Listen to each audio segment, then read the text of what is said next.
Hello there friends, welcome back to another episode of Generation Tech. My name is Alan. There's going to be one spoiler in this video from episode 6 of Andor, and honestly, if you haven't considered watching Andor, go do yourself a favor. It's the best thing on streaming right now.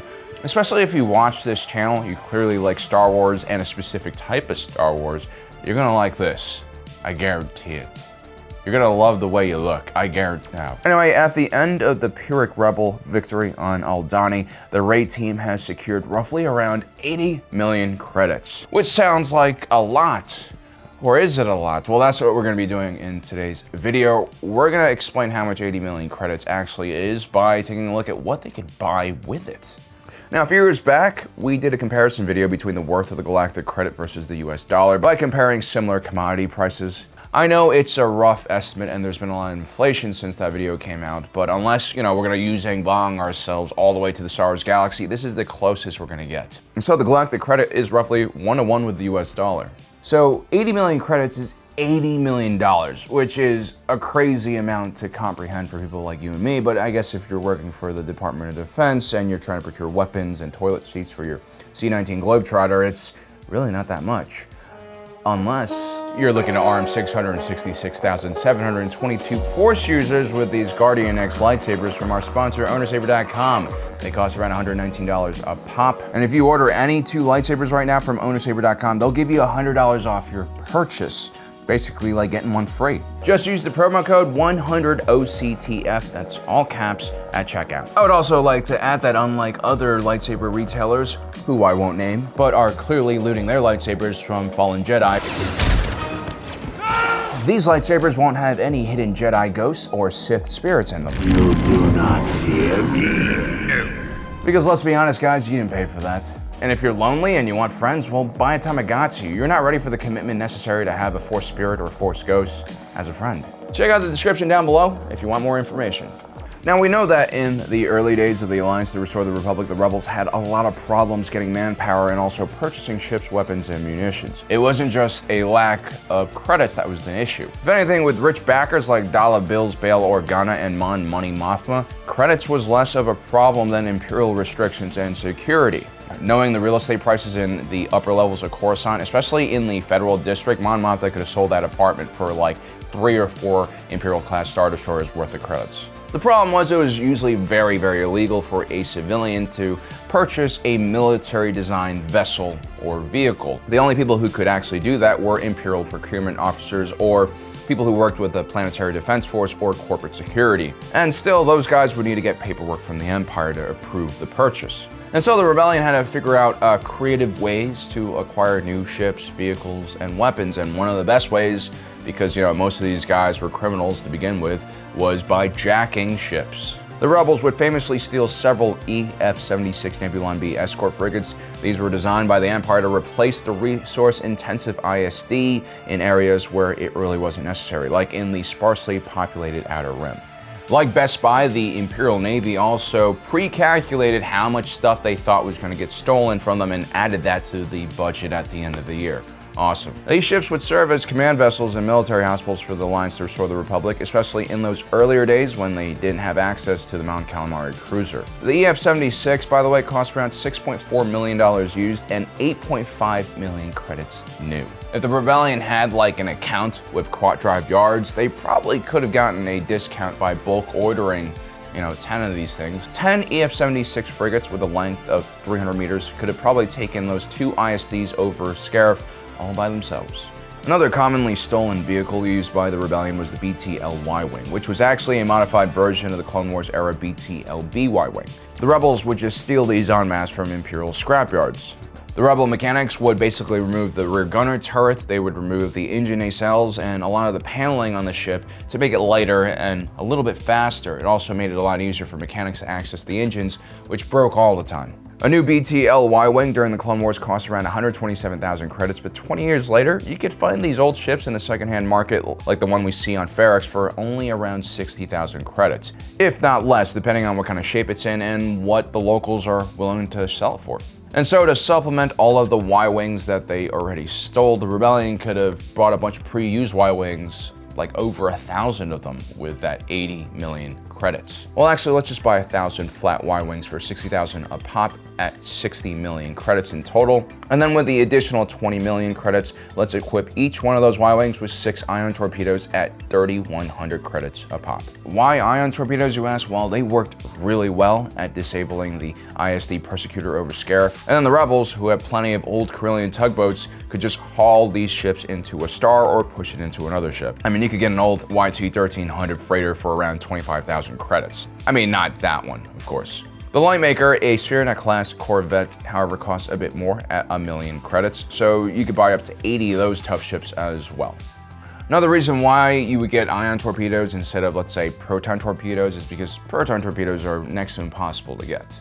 The ISB spent a lot of time trying to keep these out of the hands of rebel groups. It was just way too much firepower for one little tiny package. Each one of these things could have a yield of anywhere from 1 kiloton to 100 kilotons. Hiroshima, by the way, was only 15 kilotons, and Nagasaki was 25 kilotons. Other sources have said that there have been proton torpedoes developed with a yield of anywhere from 1 to 10 megatons, which is insanity. A 10 megaton blast on a planet like Earth would create a fireball about 4.8 kilometers in diameter and flash burn anything within 32 kilometers of the epicenter. You see why the ISB wanted to regulate these things? I wouldn't be surprised if it cost hundreds of thousands, if not, in the low millions, to just buy one proton torpedo warhead, and that's without the engine and everything. Now, enough about all this stuff stolen on the black market.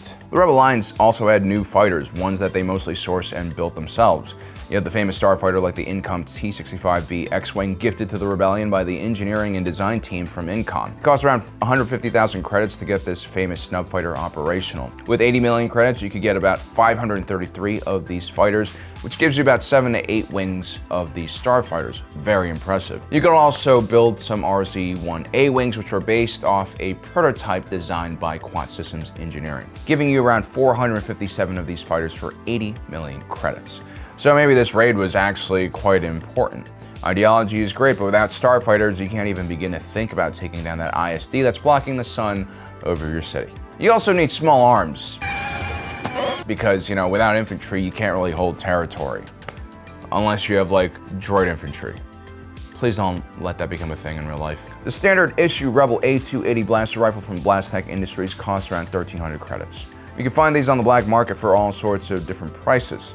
I wonder if there's a civilian variant of the A280, that had to follow all of the Imperial restrictions. It's only used for hunting. That's why it's not, full auto. Speaking of the Imperials, the E11 costs a little bit less than the A280 at around 1,000 credits. So with 80 million credits, you could buy over 60,000 A280s and equip 4 to 6 Rebel infantry divisions. Very good. Probably could have used those during the mid-rim offensive, then the Rebels would not have had to carry out the mid-rim retreat. It doesn't matter if the body and the mind is willing, if your enemy has a blaster and you don't, you are so screwed. Unless you're wearing Beskar. Beskar breaks all rules. The DH-17 blaster pistol, the sidearm used by those Aldhani diplomatic guards in the first Star Wars film, costs only 550 credits per unit.